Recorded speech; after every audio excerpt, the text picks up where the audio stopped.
Hey everybody, welcome to the Mortgage Mastery Mashup Sales Training. See, the thing is, I'm a nerd, so I consume a lot of great content and I love sharing it with you. Over the past couple of weeks, I've listened to several excellent training seminars that kind of tied into each other in some intriguing ways. If you give me a little more time, I'll share the best parts with you, then add in a couple of thoughts of my own to tie it all together. Does that sound cool? All right, here we go.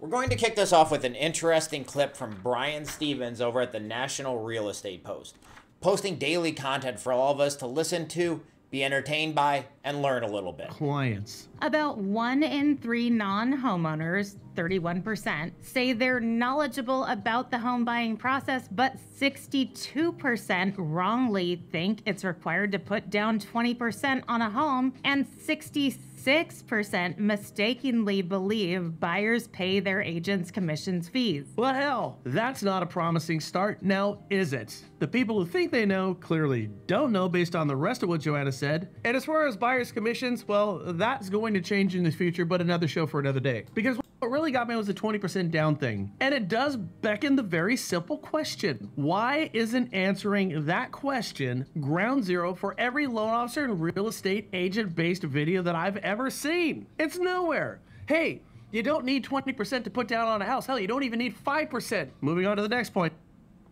And finally, Despite their personal experience, many homeowners remain baffled by the home buying process, with the average American only purchasing a home every 8 years. It's easy to forget specifics or be confused by misinformation. For example, homeowners, 46% of them, are just as likely as non-homeowners, 44%, to believe that sellers always pay closing costs for the buyer. About 60% of homeowners compared to 62% of non-homeowners also wrongly assume the seller is required to complete all repairs that the buyer requests after an inspection. I'm going to go off script here for a second. This is kind of interesting to me because we look at this and say, yeah, well, you buy in different markets, there's going to be different concessions, if any at all. But if our buyers and our sellers have to concede in different markets, why don't we as lenders and real estate agents realize that we have to concede and change in those different markets as well? A lot of us are stuck trying to run our business as if it was 2020 and it's not. We need to change our business just as buyers and sellers need to change their expectations. It's the nature of the landscape of our industry, constant flux. Which this is a very interesting and poignant example of the Dunning-Kruger effect in action. What is the Dunning-Kruger effect, you may ask? As defined here by Wikipedia, the Dunning-Kruger effect is a cognitive bias in which people with limited competence in a particular domain overestimate their abilities. Some researchers also include the opposite effect for high performers, the tendency to underestimate their skills. In popular culture, the Dunning-Kruger effect is often misunderstood as a claim about general overconfidence of people with low intelligence instead of specific overconfidence of people unskilled at a particular task. You see this a lot of times with people that are very good at one particular thing, thinking they're super smart at everything. Never see that in real estate. The Dunning-Kruger effect is usually measured by comparing self-assessment with objective performance. For example, participants may take a quiz and estimate their performance afterwards, which is then compared to the actual results. The initial study was published by David Dunning and Justin Kruger in 1988. It focused on the logical reasoning, grammar, and social skills. Since then, other studies have been conducted across a wide range of tasks. They include skills from fields such as business, politics, medicine, driving, aviation, spatial memory, examinations in school, and literacy. One of the classic examples of the Dunning-Kruger effect is a survey in which something like 85% of people rated themselves as being above average at driving. I mean, think about it. Who's going to rate themselves as below average intelligence? Though, mathematically speaking, half of us are. Another example is a real study involving college professors. In that study, 94% believe they were above average teachers. 94% believe they were above average. Some of them had to be math teachers, right? This is showcasing the prevalence of the effect even among highly educated individuals. The Dunning-Kruger effect can lead individuals to believe they already possess a high level of expertise, causing them to become complacent. As a result, they might not seek out further training, education, or feedback, stunting their growth and development. And I think we are suffering this in our industry right now. There are a whole bunch of people that made a lot of money over the last couple of years and think they are super smart because they made a lot of money over the last couple of years. So they think they're smarter than everyone else. And now you're using those smarts to point to all the reasons why you aren't getting business, why you aren't successful today. And oh yeah, we're definitely going to talk about that today. So let's see what Brian has to say about the mortgage world today. Art. So home ownership has become somewhat of a national obsession, with more than half of Americans, 53%, looking at Zillow listings at least once a week and 29% looking at listings at least once a day during the home search process. Didn't see that one coming. Half of the country is looking at homes? That alone is surprising. I mean, and they're doing it on Zillow. That's even more surprising. And basically 30% of everyone is looking daily. Now that kind of explains how Zillow was able to sell 137 million leads on 5.7 million properties that sold. Which tells you that people still want homes. They want to buy their first home. They want to move up to a better home. Hell, they want to move over there somewhere. They just need to know how. And here's the deal. As they learned more about the real estate market, 63% of home buyers had to adjust their priorities and 65% had to adjust their budget. Not buying it at all. That's a bunch of crap. It's bull. It's too low. This just tells me that the other 47% have no clue about their finances. Everybody's going to need to change their finances around in order to own a house in this market. And it's our jobs as mortgage and real estate professionals to educate them on why it's still a great idea to buy and how to do it intelligently. As Brian showed, people want new homes. And many moons ago, Tony Robbins taught us people buy with emotion, then justify it with logic. We just have to do a better job about it. We need to find ways to be influential in this new market, which is exactly what we are talking about today. Because I have some bad news for you. The white knight isn't coming to save you. The giant rate drop isn't coming anytime soon. We aren't really on the brink of a recession. I mean, look, there were literally millions of people who had thousands of dollars to go see Taylor Swift in concert. Go to Vegas. You'll see people waiting in line to spend $20 on a drink that they probably paid $40 to get into the bar. People are just going to keep spending money. And there isn't a refinance boom coming. Rates would have to drop to something like 4.5%, right around there, for more than 20% of homeowners to see benefit from a rate term refinance. And it's not coming. Sorry to tell you this, rates are going to be pretty close to what they are right now for a while. Probably a year or so at least. But let's look at the market a different way. We need to look at relationships like a housing crash. So let me explain, because that sounds weird. Let's pretend that I have one of those big Thanos glove things like you saw in the movie, that I can just snap, and I just created another 2006 era housing crash. Boom, values just dropped 40%, 50%, 60% across the board. What would you do? Would you look to buy more homes? Would you go out buying homes?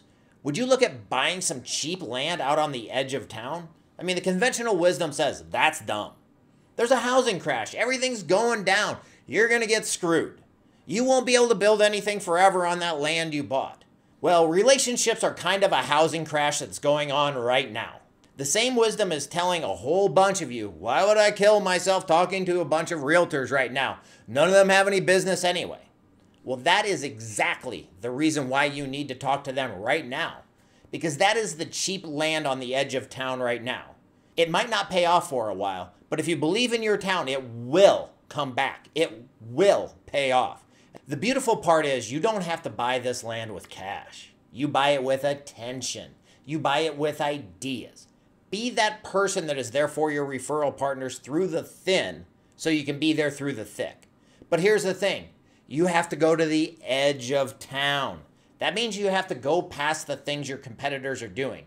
You have to deliver more value. You can't just call up and be like, got anything for me today? You got anything for me today? I sent you a flyer. I dropped off a flyer. I sent you a postcard. No. You have to bring help. You have to bring ideas. You have to make more calls. You have to be more helpful. Bring them more ideas. Why, you ask? Well, let's check in with Carl White from the Mortgage Marketing Animals as showcased on MBS Highway. Thing happen. And the one thing that I found, if we want to close more loans, I tell you, the most brilliant thing that I've ever been taught is this simple little math here. And it's offers minus no's equals money. And what that means is if we want to make more sales, right, we want to close more loans, we just simply need to make more offers, right? It's just that easy. And we'll talk about what an offer is, but just make more offers. If you make more offers, you'll make more money. Now, another thing about the offers, though, is if we make more offers, we'll get more no's, right? It's a percentage thing. And I know early in my career, I'd focus on how do I keep from getting the no's? How do I keep from getting no's? I don't want to get any no's. How do I keep from getting the no's? And I'm going to tell you, there's only one way to get less no's, and it's to make less offers, right? That's it. In fact, there's one way to guarantee you'll get 0 no's whatsoever, and that's make no offers, right? You make no offers, you'll make no money though. And so I think we have to focus on this, is that in everything we do, just simply make more offers. Let more people know what you're doing, ask for the business more. And that's really the bottom line. And I sent out this survey about a couple months ago, I think, something like that. And I think we had something like, I don't remember, it was like 30,000 LOs responded to this. And I thought it was very interesting. And it was like, like when making our calls to agents, and we're going to talk about this in a minute. I know you guys got this thing that's really cool too. I want to make sure everybody knows about that. When we're calling our agents, we look at, like some people said, we'll use a script at work. The number one answer was make an excuse not to call. Like, in other words, sit on the nail. And the second biggest answer was, I'd rather eat Brussels sprouts than call, which, by the way, I freaking love Brussels sprouts. I'm just going to go on the record. I'm one of those weird people, I guess. But if we stack these two on top of each other, we see the vast majority, like, make no offers, right? And then a follow-up question to this was, describe what a work week looks for you right now. And, the number one answer, I'm doing the best I can. I'm doing the best I can. First of all, we have to be very careful of doing the best I can, because doing the best I can is the opening line to everybody that loses. In other words, like if the concession speech for the politician that didn't make it, we did the best we could. The losing Super Bowl team, this is what they say in the locker room on the interview. Well, we did the best we could. And we have to understand there's a huge difference between doing the best we can and doing what it takes. And that's just great. Well said, Carl. Going to the edge of town is doing whatever it takes to be successful. Wake up. You have to realize that every decent realtor has a loan officer. You have to earn your way in. You have to do something special. You have to be different. You have to make more offers. He's dead on right. There's the old saying that the best way to double your sales is to double your calls. Today, you will be lucky if you can get away with just doubling your calls, mostly because you're making 0 phone calls, so 0 times 2 is still 0. But even if you are making calls, you have to ignore all of those excuses on that chart. You have to accept that you are going to get more no's. Yeah, I get it. You can leverage social media. You can do drip campaigns. You can drop off flyers. You can use your CRM. But you are still not going to do as well as talking to people with your face, in person. Crazy idea, I know. You will always do better with that. Let's check back with Carl and see what he thinks you should do right now. Have to really look at, like, figuring out what's the one single activity that we all do that makes us most of our money. Like, what's the one single activity? And we have to figure out what this activity is. Now, when doing this, and I'd recommend, as everybody's watching this, like, literally write it down. Like, right now, write down what's the one thing you do. And I see Susan's here on the call. Susan, your one thing might be different than mine. It might be different than Bob's, and different from Carrie's, and different from Jennifer, all these different people on here today. And so I don't think there's one right thing, but you have to understand, what is your thing? And usually the easiest way to figure this out is look at your last 10 closings. And whether that was last week, last month, or the last 2 years combined, like whatever, what's the one thing that was in common with those 10 closings? Like, how did you bring the last 10 in, right? And figure out what that one single activity is. For most of my loan officer, again, this is not an answer for everybody, but for most of my loan officers, it's referral partners, right? Hanging out with referral partners and getting referrals. Part 2 of this question is, how many hours, minutes, if any, did you spend doing that activity last week? How many hours, minutes, if any, did you spend doing that activity last week? Meg, you want to guess what the number one answer, when we say, hey, what's the one single activity, and they write that down, then we say, all right, how many hours, minutes, if any, and getting ready for it doesn't count, right? The actual doing it is the only time it counts. You know what the number one answer for how many hours, minutes they did that last week, Meg? 0. That's exactly right. 0 is the average answer. And so it goes back to that dog sitting on the nail. You know, we have to actually do something about it. And we have to figure out what prevented us from doing the one thing that makes us most our money. Because one thing I found is we have this thing that we call the loan officer roller coaster is, you know, we do activity A, which is bringing in the loans. And then we do activity B, which is closing those loans. And there's this something magical that happens at the red X is where we stop doing activity A so we can start doing activity B. The problem is when we're doing activity B, you know, chasing conditions, putting out fires, like whatever those things are, who's doing activity on our behalf to bring the loans back in? And the answer for almost everybody is nobody, right? So nobody. So it's no wonder we're having trouble. If we can just focus on the activity A part, it looks something like this, you know, where we never stop doing activity A. And the loan officers that are having a really, really, really great time right now, that's what they're doing is they're just focusing on activity A, and they have somebody or some people helping them with activity B so they can continue doing activity A. And so when you go, well, what exactly is activity A? I'll show you something shocking. I saw this stat and it blew me off the chair. So this was not my study, by the way. So the study said 67% of all purchase loans close with the loan officer the real estate agent recommended. So that is where we need to be right now. You want me to save you some time on this exercise? Activity 1 is making more offers, which means more no's, which leads to a whole bunch of you heading back to that graph of excuses. But don't fall into that trap. Don't do it. You can't do it. You know it won't work. Right now, we have to get back to selling. The days of order fulfillment is over. We have to get back to sales. We have to sell people on why it makes sense to get involved with real estate today. The no's are just part of the game, but you can do things to get less no's. That sounds pretty good, right? Kind of thought it would. So we're going to pivot to some lessons that I learned a couple of recent calls from Trust Engine, aka Mortgage Coach, aka to us old heads, Dave Savage. They recently did a call with Phil M. Jones, the author of the book, Exactly What to Say. On this training, Jones made a great point. Sales is earning the right to give a recommendation. This applies to selling a client on using you for the transaction or selling a referral partner on the notion that you are awesome. But let's say that again. Sales is earning the right to give a recommendation. He used the example of proposing marriage. You aren't going to propose to someone if you think it's like a 50-50 chance or 60-40. You want to know you're going to get that sale.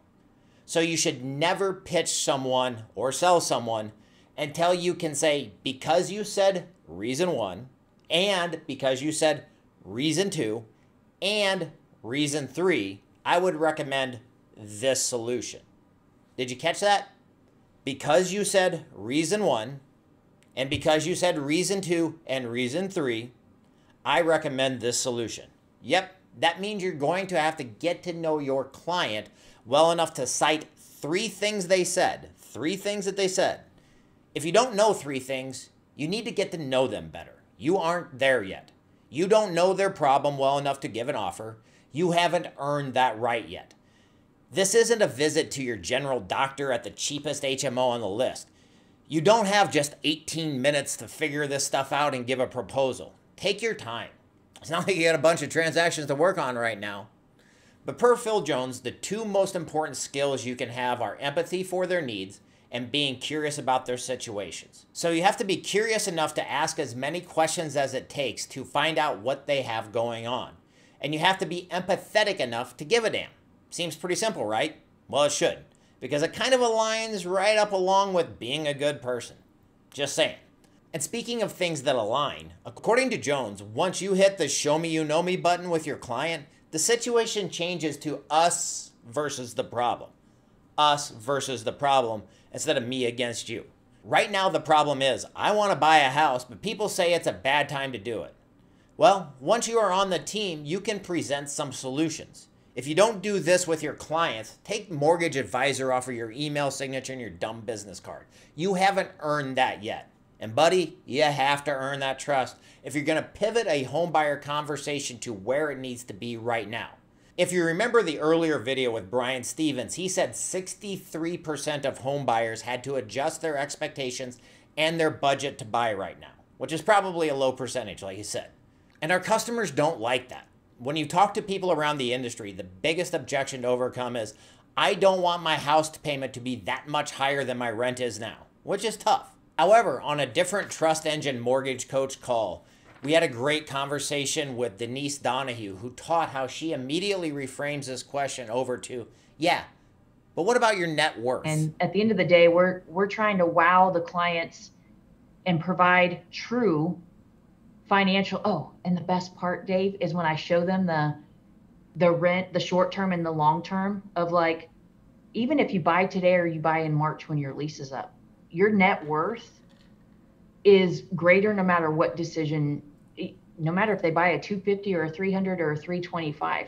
That net worth, when they see that number on that chart, that is the number, that's that visual anchor that they need to instill enough pain to be like, holy smokes, rent, my net worth is zero.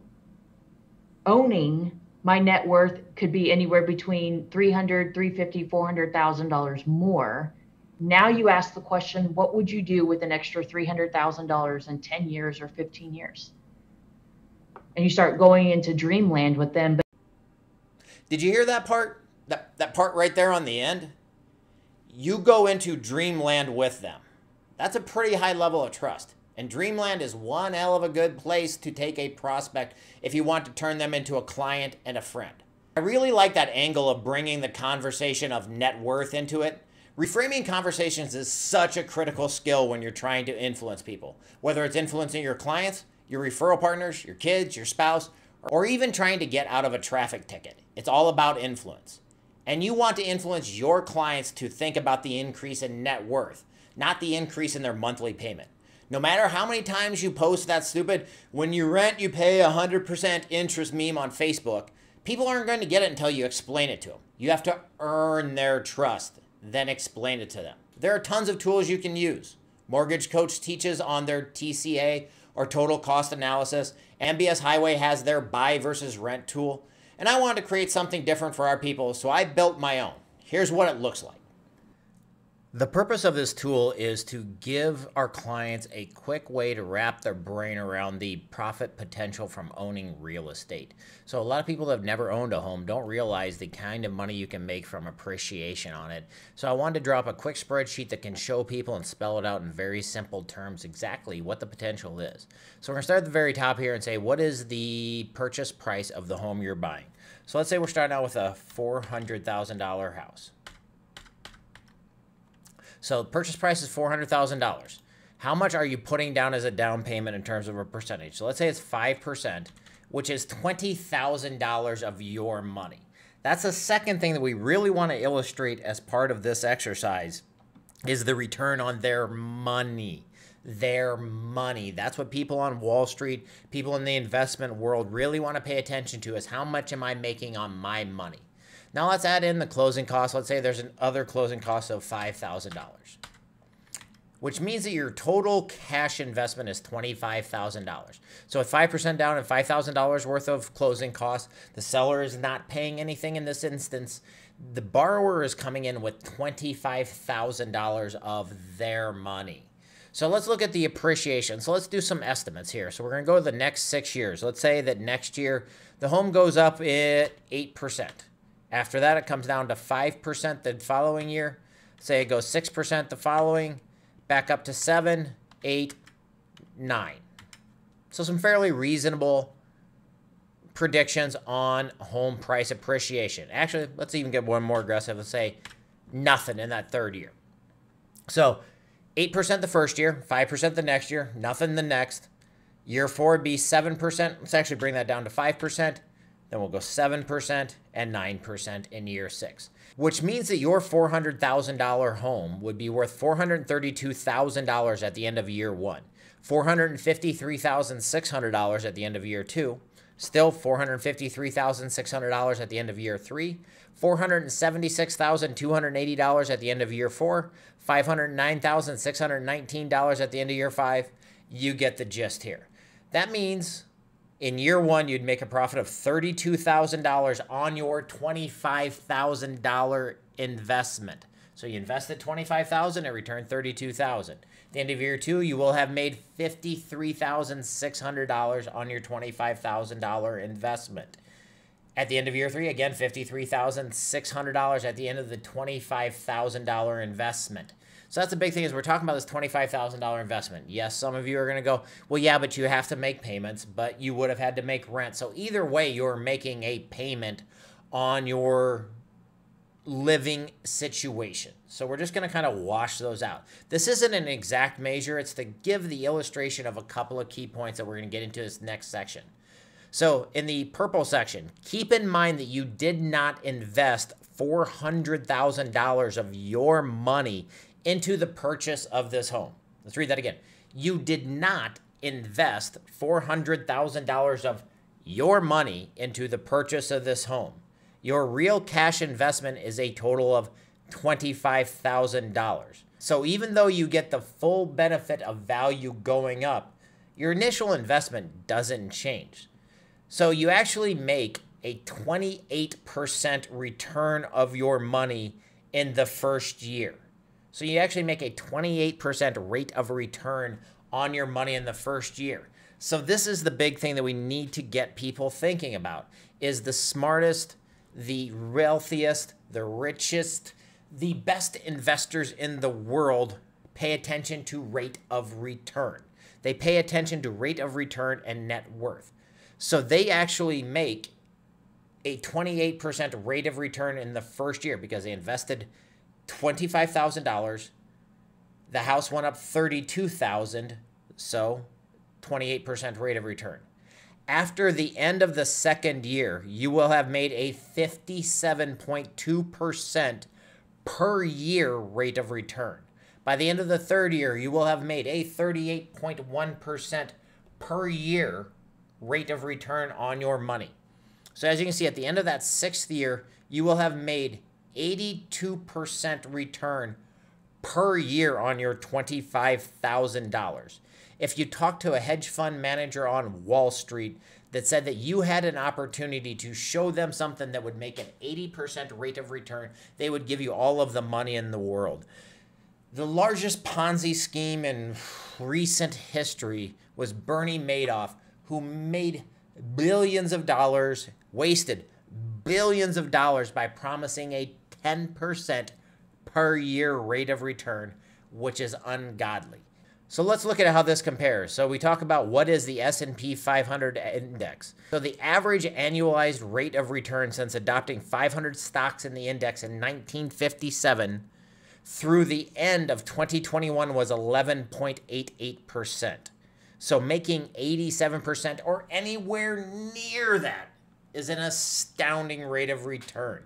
Of course, this does not factor in the cost of selling it because we just have too much troubles estimating that. How much is it? Sometimes you get a listing agent to sell it for 1 point. If they get the other 3, they'll do it for 4 total. They'll do it for 3 total. Hell, you might not even sell it. You might keep it. It might be 15 years down the road before you do it. There's just so many variables. This is not a precise calculation, but let's say it pans out to only 60% per year. You're still doing astounding. So it also shows you the different effects that this rate of return can have by doing smart things in order to help your client. So instead of buying this house for $400,000, let's buy it for $400 and even let the seller do a little bit of extra. Buy it for $406,000 and they pay $5,000 worth of closing costs.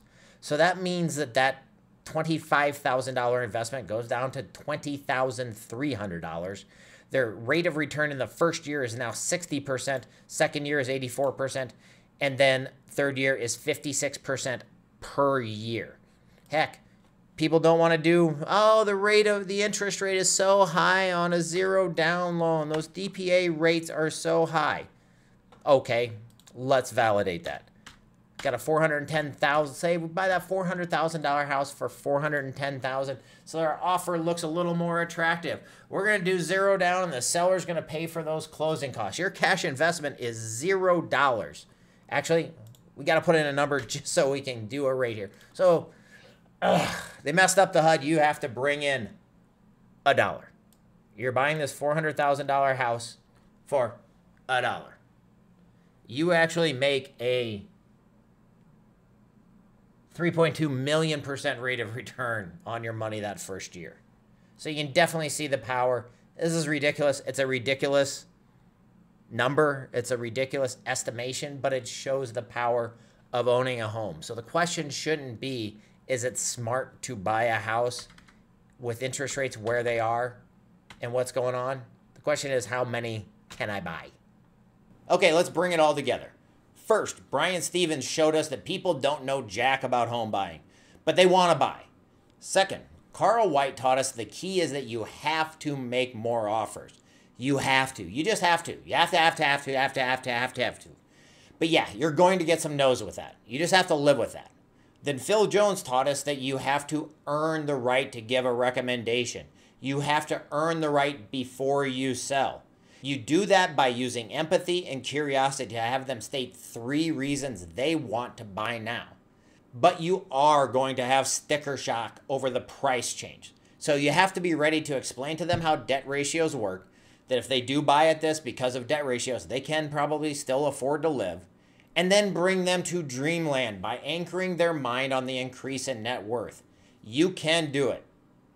But let's leave you with one last thought from the mighty Carl White. But Barry, I have to tell you, yes, we do. But I have to tell you, it goes back to how bad do you want it? You know, how bad do you want it? So look, somebody told me the other day, and maybe this is a famous saying. I heard it for the first time about a month ago. He said, Carl, you have to pick your hard.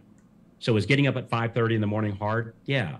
Is struggling to make my own mortgage payment hard? Yeah. Is telling my kids, hey, I can't afford college, so you're gonna have to go do a student loan. Is that hard? Yeah. So pick your hard, like pick your hard. And for me, I'll pick the hard of making phone calls and closing a bunch of loans rather than, you know, explain to my wife why she can't buy this new pair of red bottom shoes she was looking at last night. Right. So pick your hard.